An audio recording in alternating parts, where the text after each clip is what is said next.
Si miras el gasto de la OTAN en los últimos 20 años, verás un número que desafía la imaginación, que supera el Producto Interno Bruto de la mayoría de las naciones. Son billones de dólares moviéndose a través de un ecosistema que, oficialmente, solo busca la paz y la seguridad colectiva. Nos venden la Alianza del Atlántico Norte como un escudo de titanio contra el caos, una gigantesca póliza de seguro geopolítico. Es una narrativa simple, ordenada y, sobre todo, tranquilizadora. Pero te hago la pregunta que nadie quiere responder en voz alta: ¿cuándo ha sido la seguridad, a esta escala monumental, solo una cuestión de defensa? La verdad, la que se cuece en los sótanos de los think tanks y en los pasillos de Washington es mucho más rentable y, por eso mismo, mucho más perturbadora. La OTAN no es un club militar. Es la estructura de soporte militar para un orden económico global. Es una máquina de hacer dinero diseñada meticulosamente para reestructurar economías y garantizar rutas comerciales, asegurando que el músculo financiero de Estados Unidos y sus aliados occidentales nunca se atrofie. Su expansión, especialmente después de 1991, no siguió primariamente la lógica de una amenaza ideológica que ya había colapsado, siguió un mapa financiero. Lo que voy a contarte es cómo una organización de defensa se transformó silenciosamente en una agencia de control económico y energético global, usando la necesidad de seguridad como la excusa perfecta para la subordinación de sus miembros. Para entender la magnitud de esta operación, tienes que visualizar los tres pilares sobre los que se sostiene este castillo de oro y acero. El primero, y el más obvio si sabes dónde mirar, es el complejo militar industrial CMI como motor de exportación garantizado. El segundo es la estrategia de contener la energía, asegurando que el flujo de recursos vitales permanezca bajo control occidental y denominado la moneda correcta. Y el tercero es el capitalismo de desastre, como la alianza utiliza la deuda y las sanciones como armas de guerra económica, colonizando silenciosamente los mercados de sus nuevos miembros. Hablemos del primer pilar, el más brutal y directo, el negocio de la seguridad garantizada, la joya de la corona, el mecanismo que convierte el miedo en beneficio. Es el famoso mandato del 2%, esta es la regla de oro. La condición silenciosa de la pertenencia exige que cada país miembro de la OTAN gaste al menos el 2% de su Producto Interno Bruto, PIB, en defensa. No es una sugerencia, es un requisito obligatorio. Y cuando ese gasto se dispara, especialmente en naciones recién adheridas o aquellas que se sienten directamente amenazadas, ¿quién se beneficia? El dinero no se queda en la economía local, impulsando la investigación y el desarrollo de sus propias industrias de defensa. No, la mayor parte de esos trillones fluye directamente hacia los grandes fabricantes de armas occidentales. Estamos hablando de nombres que controlan el panorama global: Lockheed Martin, con sus sistemas F-35 que se venden a precios estratosféricos, Boeing, Raytheon, BAE Systems. Estos gigantes se convierten en los beneficiarios directos de la paranoia geopolítica. Visualiza la escena en una capital del este de Europa. El gobierno acaba de unirse a la alianza, sintiendo el alivio de la protección, pero casi inmediatamente comienzan las llamadas. Los lobbyistas, bien financiados por el CMI estadounidense, aparecen en los pasillos del Parlamento. Los think tanks publican informes que magnifican la amenaza externa y critican el bajo gasto en defensa del nuevo miembro. La presión es incesante y sutilmente intimidante. El mensaje es claro: si quieres la protección de la OTAN, tienes que comprar el equipo de la OTAN. Esto nos lleva a la trampa de la subordinación tecnológica. La alianza opera bajo un principio de estandarización y compatibilidad. No puedes usar simplemente el equipo viejo que tienes. Debe poder comunicarse y operar sin problemas con los sistemas de comando y control unificados C4 y SR de Washington. Esto significa que las naciones se ven obligadas a deshacerse de sus sistemas obsoletos o de fabricación local que podrían ser más baratos o incluso ser un orgullo nacional para invertir sumas obscenas en tecnología propietaria, la mayoría de ella fabricada en Estados Unidos. Es una jugada maestra de dominación económica. El dinero sale de los contribuyentes europeos, cruza el Atlántico y regresa a la economía estadounidense, reforzando la hegemonía del dólar en el sector de defensa. Para los miembros de la OTAN, especialmente los más pequeños, su presupuesto militar deja de ser una inversión en su propia soberanía para convertirse en una forma de subsidio corporativo para el oeste. Esta dependencia tecnológica es un veneno silencioso. Cuando dependes del software, el mantenimiento y las actualizaciones de un proveedor extranjero para mantener operativo tu arsenal, tu soberanía militar se reduce drásticamente. En esencia, al firmar el tratado, no solo compras un sistema de armas, compras una cadena de dependencia que te ata a las decisiones políticas y tecnológicas de Washington durante las próximas 3 o 4 décadas. Parece fácil vender la idea de que todos están contribuyendo a la seguridad colectiva, pero nadie te cuenta el costo real: la estrangulación de la industria local y la transferencia masiva de riqueza. Es una estrategia donde la defensa se disfraza de caridad, pero en el fondo es un negocio de exportación forzada con fines de lucro garantizado. la OTAN, a través de este mecanismo, actúa como el agente de ventas más poderoso y coercitivo del mundo, con una garantía de seguridad respaldada por el Pentágono, pero la subordinación tecnológica y la transferencia de riqueza son solo el primer paso de esta estrategia oculta. El costo real de la expansión de la OTAN se vuelve verdaderamente visible cuando entiendes por qué dónde está esa base militar es mucho más importante que quién la ataca, porque el control del dinero y la tecnología es inútil si no controlas el flujo de lo que realmente mueve el mundo, la energía. Y es precisamente aquí donde la OTAN revela su segundo y más peligroso propósito: asegurar las rutas del petróleo, el gas y los minerales raros, garantizando que el corazón financiero de Occidente nunca se detenga. Esto aún no es la parte más pesada de la verdad, pero te obliga a mirar el mapa global de una manera totalmente diferente. El segundo pilar de la expansión de la OTAN no se rige por fronteras o por la ideología, se rige por la geografía del gas, el petróleo y los minerales estratégicos. La Alianza Atlántica es, en esencia, la guardia pretoriana de las rutas energéticas globales. Si lo piensas bien, la seguridad militar no puede separarse del flujo ininterrumpido de recursos que alimentan la maquinaria financiera de Occidente. Miren el mapa. La expansión hacia el este, el control del Mar Negro, la intensa actividad en el Báltico y ahora el enfoque en el Ártico. No son movimientos aleatorios en respuesta a una supuesta amenaza rusa, son movimientos quirúrgicos diseñados para asegurar el control sobre los corredores vitales de la energía, garantizando que Europa, el principal mercado de consumo, nunca se vuelva demasiado dependiente de fuentes que Estados Unidos y sus aliados no puedan controlar o, en caso de necesidad, estrangular. La doctrina es simple: contención energética. Cuando Europa intentó asegurar el suministro de gas barato y estable a través del gasoducto Nord Stream 2, la OTAN no necesitó enviar tanques a Berlín. La presión política, disfrazada de preocupación por la seguridad regional, se encargó del trabajo. La verdad oculta es que la OTAN no solo protege a sus miembros de ataques externos, protege a los intereses financieros de Occidente de la competencia energética o de cualquier alianza que desafíe el statu quo del dólar. La seguridad en el Mar Negro, por ejemplo, es crucial, no solo por el acceso a bases navales, es el control de un cuello de botella geopolítico que permite el tránsito de recursos desde Asia Central y el Cáucaso hacia el corazón de Europa. ¿Quién controla el Mar Negro? Controla una parte significativa de la tubería que alimenta a la Unión Europea. La OTAN, al rodear esta región, no está solo enviando un mensaje a Moscú, está enviando un mensaje a los mercados: nosotros decidimos quién vende y nosotros decidimos la ruta. Y aquí es donde la estrategia se vuelve brillante y profundamente perturbadora. La seguridad militar de la OTAN es lo que garantiza la supervivencia del petrodólar. Recuerda esto: el dólar estadounidense es la moneda de reserva global en gran medida porque casi todas las transacciones de petróleo en el mundo se realizan en dólares. Si un país decide vender su petróleo en euros, yuanes o cualquier otra moneda, está desafiando el poder hegemónico de Washington. ¿Y quién asegura que estos países no sean tentados a cambiar de divisa? La presencia militar, la amenaza de las sanciones o, en el peor de los casos, la intervención directa. La OTAN, por lo tanto, no es solo una alianza de defensa mutua, es la garante militar de la arquitectura financiera global basada en el dólar. Sus bases, sus portaaviones y sus sistemas de misiles no solo defienden territorios, defienden la denominación de los contratos de futuros de energía en Chicago y Londres. La promesa de seguridad es un disfraz elegante para la coerción económica.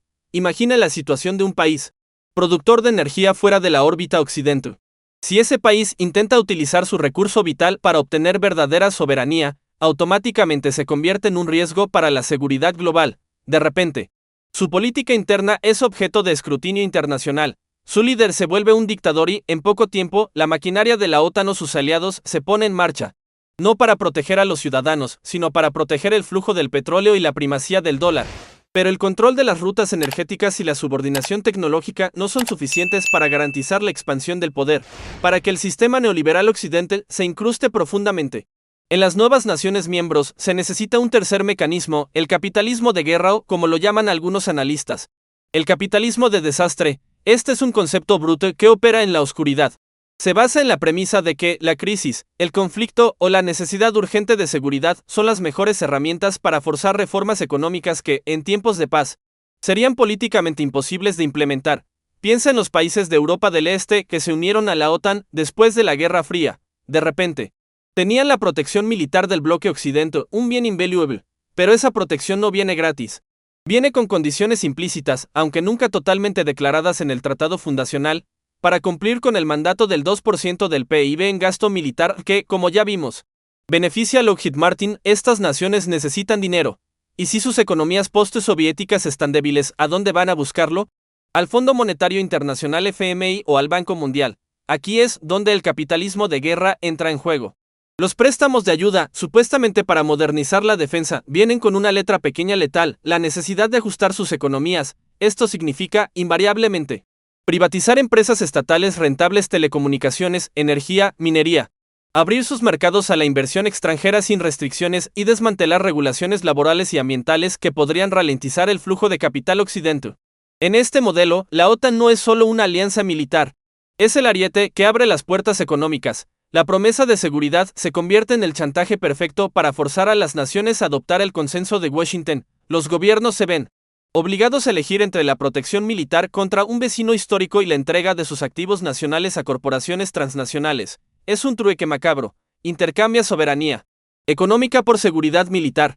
Y la ironía es que, al hacerlo, te vuelves aún más dependiente del sistema que supuestamente te protege. Y si la privatización no es suficiente, la alianza tiene una herramienta más poderosa y silenciosa en su arsenal: las sanciones. Las sanciones económicas, coordinadas y ejecutadas por los miembros clave de la OTAN, son el arma definitiva de la guerra moderna. No son bombas, no son soldados, pero son capaces de devastar una economía, causar hambruna y colapsar monedas nacionales sin disparar un solo tiro. Su objetivo no es solo castigar, sino aislar a los competidores, desestabilizar gobiernos y reestructurar totalmente la economía. Objetivo: mira el caso de Irán, Rusia o Venezuela. Las sanciones restringen su acceso al mercado global y, crucialmente, al sistema SWIFT de transacciones internacionales que está dominado por el dólar. Esto no es solo una represalia política, es un cerco económico que busca imponer la voluntad occidental, garantizando que cualquier nación que intente construir un sistema económico alternativo, desafiar la hegemonía del dólar, sea automáticamente estrangulada. De esta forma, la OTAN, junto con los instrumentos financieros de Occidente, se convierte en un ejecutor de facto de la política económica global. La seguridad colectiva es la excusa, la dominación de los mercados y la garantía de que el capital occidente tiene acceso prioritario a los recursos. Es la misión. Hemos visto cómo la OTAN garantiza los beneficios de sus contratistas pilar y cómo asegura el control de la energía y el dólar pilar segundo. Y ahora cómo fuerza la reestructuración económica pilar 3. Estos tres pilares revelan la verdadera naturaleza de la alianza, una gigantesca máquina de guerra económica disfrazada de escudo de defensa. Pero hay algo aún más oscuro que subyace a toda esta estructura. ¿Qué sucede cuando la OTAN ya no tiene un enemigo claro, como sucedió tras 1991? ¿Qué nuevo propósito encontró esta máquina de trillones de dólares para justificar su existencia? Lo que es más importante, ¿su expansión? La respuesta está en los conflictos que parecieron humanitarios o de seguridad, pero que escondían motivos mucho más prosaicos y sucios. Para entender la magnitud de este golpe, debemos analizar el caso de la desintegración de Yugoslavia y, sobre todo, la intervención en Libia. Es allí, en el caos de la guerra, donde los motivos económicos se desnudaron completamente ante el mundo. Y esa es la parte más pesada de esta verdad, la que realmente te hará dudar de todo lo que has creído hasta ahora: la OTAN. Después de la caída del muro, quedó huérfana de su gran antagonista. La Unión Soviética se había disuelto y la justificación histórica de la alianza en la defensa contra el comunismo se desvaneció. Un ejército de esta magnitud, sostenido por trillones de dólares, no puede simplemente encogerse o desaparecer. Si la guerra es el motor de la economía, el motor necesita combustible. El nuevo propósito no fue declarado en cumbres de prensa, se cocinó en los think tanks y en los despachos de Washington. El enemigo ya no sería un ejército rojo, sino cualquier nación que desafiara la hegemonía del dólar y el orden económico neoliberal impulsado por Occidente.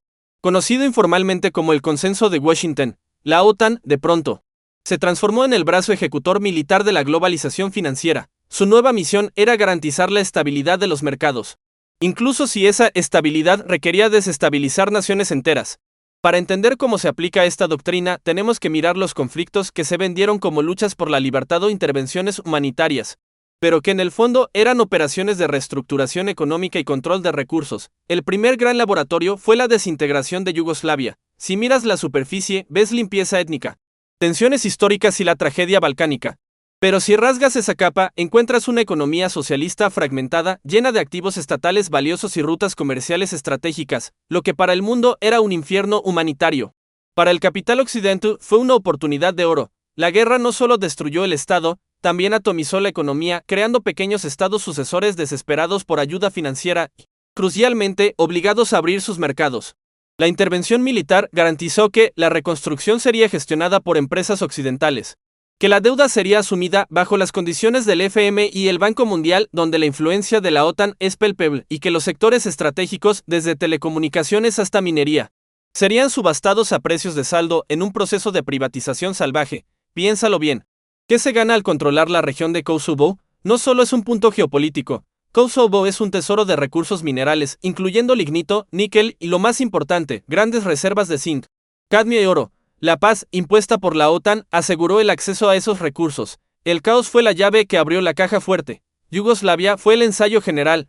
Demostró que la intervención militar rápida, justificada por la narrativa humanitaria, podía servir para desmantelar estructuras estatales no alineadas y forzar una apertura económica inmediata. Pero si Yugoslavia fue el precedente, Libia fue la prueba de fuego.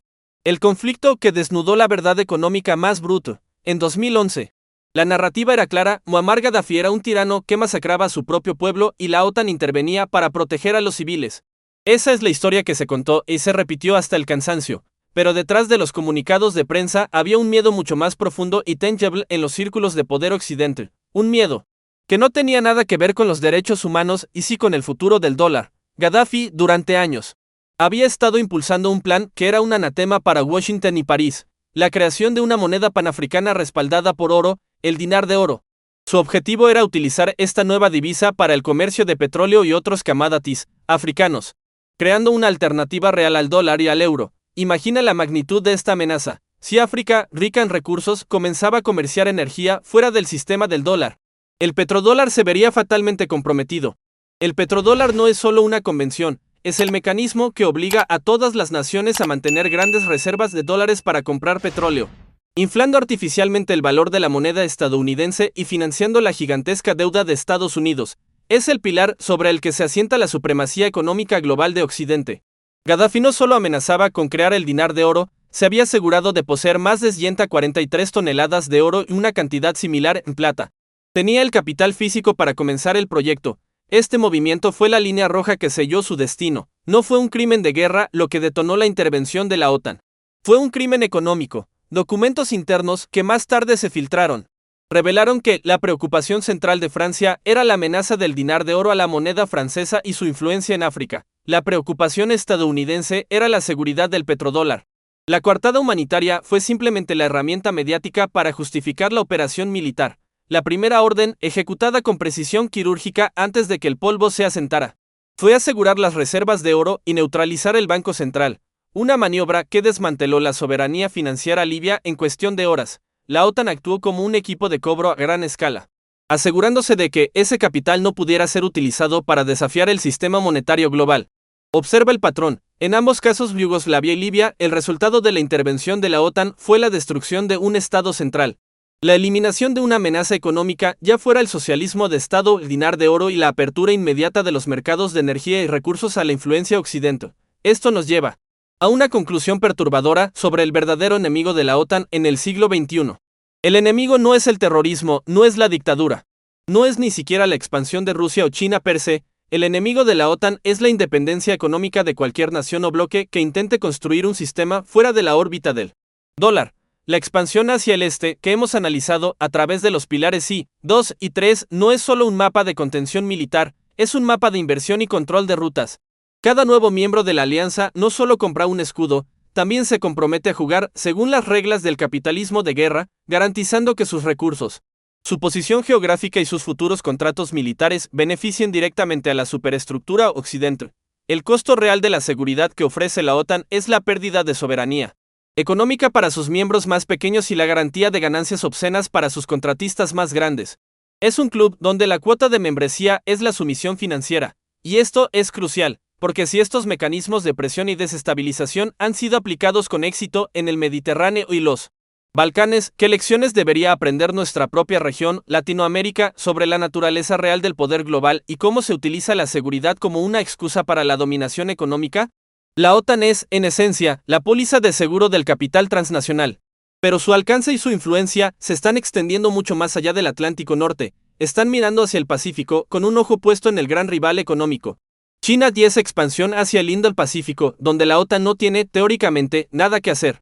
Es la prueba definitiva de que la alianza abandonó hace mucho tiempo su misión de defensa territorial para adoptar la misión de policía global del mercado. Pero la amenaza para Latinoamérica es diferente y mucho más sutil. No se trata de una invasión directa, se trata de cómo la competencia global por los recursos esenciales, impulsada por esta misma lógica de la OTAN, podría desestabilizar nuestros propios gobiernos y economías en el futuro cercano. Utilizando instrumentos de presión que ya están perfectamente probados, la lección de Libia y Yugoslavia tiene una aplicación directa y aterradora para cualquier país que se atreva a custodiar sus propios recursos. La parte final es la más personal. Es la pregunta que nadie quiere hacer: si la seguridad es un negocio y la geopolítica una subasta, ¿quién es realmente el comprador y quién es la mercancía? Y, lo más importante, ¿cómo nos afecta esto a nosotros, que estamos a miles de kilómetros de Bruselas?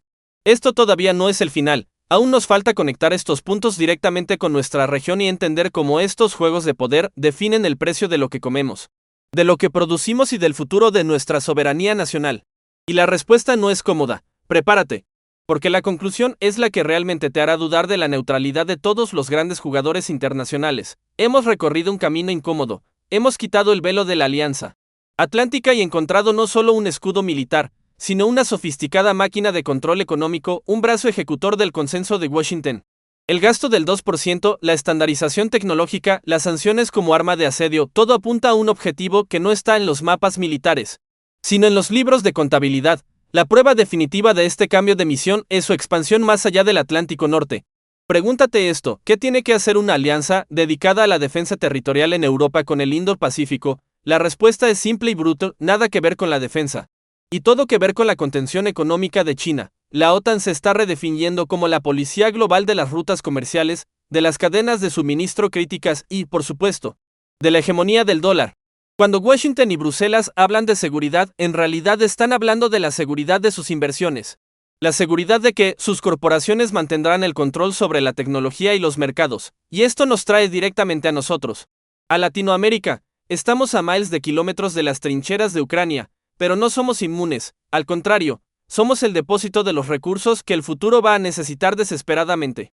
Somos la joya de la corona que está siendo observada con lupa. La lección que debemos extraer de la caída de Yugoslavia y Libia no es sobre bombas y misiles, sino sobre vulnerabilidad financiera. Muammar Gaddafi no cayó por sus crímenes contra los derechos humanos, cayó, entre otras cosas, porque amenazó con crear una moneda panafricana respaldada en oro, desafiando directamente el petrodólar. La OTAN no solo se aseguró de destruir su arsenal, se aseguró de destruir su banco central. Es una lección que debería resonar con escalofríos en cada capital de nuestra región. Aquí, el enemigo no llega en tanques con banderas de la OTAN, sino en forma de condicionamientos financieros, de acuerdos de libre comercio que no son libres en absoluto y de ayudas militares que siempre vienen con la obligación de comprar sistemas de armamento obsoletos o caros de sus industrias. Es la aplicación de la lógica del mandato del 2% por otros medios, forzando a nuestros gobiernos a priorizar la deuda y la dependencia tecnológica sobre la inversión social y la autonomía. Piénsalo bien, ¿qué pasa si un país sudamericano decide nacionalizar una gran mina de litio o de cobre, desafiando los intereses de una corporación occidente gigante? La OTAN no va a invadir, claro, pero la maquinaria económica coordinada por sus miembros sí se activará de inmediato. Verás una oleada coordinada de sanciones humanitarias o democráticas. Los bancos internacionales congelarán activos, el crédito se secará, el mercado de commodities se volverá en contra de ese país y la narrativa mediática global lo pintará como un paria. Un régimen fallido que ha puesto en peligro la estabilidad regional. Esto es el capitalismo de desastre elevado a la máxima potencia. La seguridad se convierte en una excusa para la desestabilización legalizada. El conflicto geopolítico que impulsa la expansión de la OTAN tiene consecuencias directas y tangibles para tu vida. Incluso si nunca has oído hablar de un misil Patriot, ¿recuerdas el aumento brutal en el precio del trigo y de los fertilizantes que golpeó a todos nuestros países después de los conflictos en Europa del Este? Eso no es un accidente de mercado. Eso es el resultado directo de la guerra económica, de las sanciones que cierran puertos, de la militarización de las rutas marítimas y de la destrucción de las cadenas de suministro. La inseguridad en el Mar Negro, garantizada por la escalada militar en la región, eleva el costo de tu pan en Quereques, en Santiago o en Ciudad de México. La seguridad de la OTAN, esa que nos venden como un bien público global, tiene un costo que se traduce en inflación, en escasez y en una presión insoportable sobre las economías más frágiles. Estamos pagando el precio de una guerra económica que no es nuestra, pero cuyos daños colaterales caen directamente sobre nuestros hombros. Y esa es la parte más perturbadora: el enemigo de esta alianza no es una ideología ni un gobierno en particular. El enemigo de la OTAN, en su función económica, es cualquier nación, grande o pequeña, que se atreva a ejercer su soberanía de una manera que desafíe el orden financiero global basado en el dólar y el control corporativo occidental. Cualquier intento de crear un sistema monetario alternativo, cualquier esfuerzo por comerciar en monedas locales, cualquier decisión de no subordinar los recursos nacionales a las reglas de Wall Street y Londres, será inmediatamente catalogado como una amenaza a la seguridad global. La OTAN es la espada, y el FMI y el Banco Mundial son el escudo legal y financiero de una misma Allende. Cuando un nuevo país se adhiere a la alianza, no solo está comprando armas caras, está firmando un pacto implícito de lealtad a un modelo económico neoliberal que garantiza que sus sectores estratégicos estarán abiertos a la inversión occidental y que sus políticas macroeconómicas serán aprobadas en Bruselas y Washington. El verdadero secreto que nadie te cuenta en los noticieros es que la paz y la estabilidad son, para esta estructura de poder, solo herramientas. Si la paz garantiza el flujo de capital y la lealtad al dólar, entonces la paz es la prioridad. Pero si la guerra, la desestabilización o el conflicto regional garantizan mayores ventas de armas, mayor dependencia energética y la caída de gobiernos incómodos, entonces el conflicto se convierte en la herramienta estratégica. El colapso de la Unión Soviética fue un golpe de gracia económico. Como ya hemos analizado en otros momentos, la expansión actual de la OTAN es la consolidación de esa victoria económica, asegurándose de que jamás surja otro bloque capaz de desafiar la arquitectura financiera que se estableció en la posguerra. Hemos visto los pilares: la ganancia garantizada de la industria militar, el control de las rutas energéticas para asegurar el petrodólar y el uso de la deuda y las sanciones para asegurar la apertura de mercados. Ahora, volvamos a la pregunta inicial, la más íntima y la que realmente importa. Si la seguridad es un negocio, nosotros, los ciudadanos, no somos los clientes protegidos, somos la mercancía. Somos los que pagamos la factura de los precios inflados, de la deuda externa y de la pérdida silenciosa de soberanía que ocurre cuando nuestros líderes, presionados por la necesidad de seguridad o estabilidad, venden a plazos nuestros recursos y nuestro futuro a la orden geopolítica que esta alianza defiende con tanta eficiencia militar y económica. La seguridad tiene un costo. Y si no somos los que estamos vendiendo el arma o decidiendo la sanción, somos, sin duda, los que estamos pagando el precio en el supermercado, en la urna electoral y peor aún, en la restricción de nuestro propio destino nacional. Despertar a esta realidad no es ser conspiranoico. Es simplemente leer los balances financieros de las grandes corporaciones y las actas de las reuniones de seguridad con los ojos abiertos. La geopolítica es la continuación de la economía por otros medios.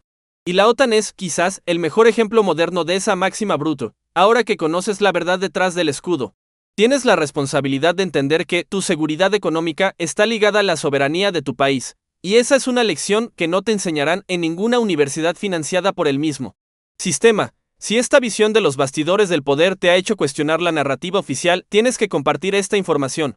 Porque el primer paso para proteger nuestra soberanía es entender cómo funciona realmente el juego. El conocimiento es la única defensa que tenemos contra esta maquinaria. Y créeme, esto aún no termina.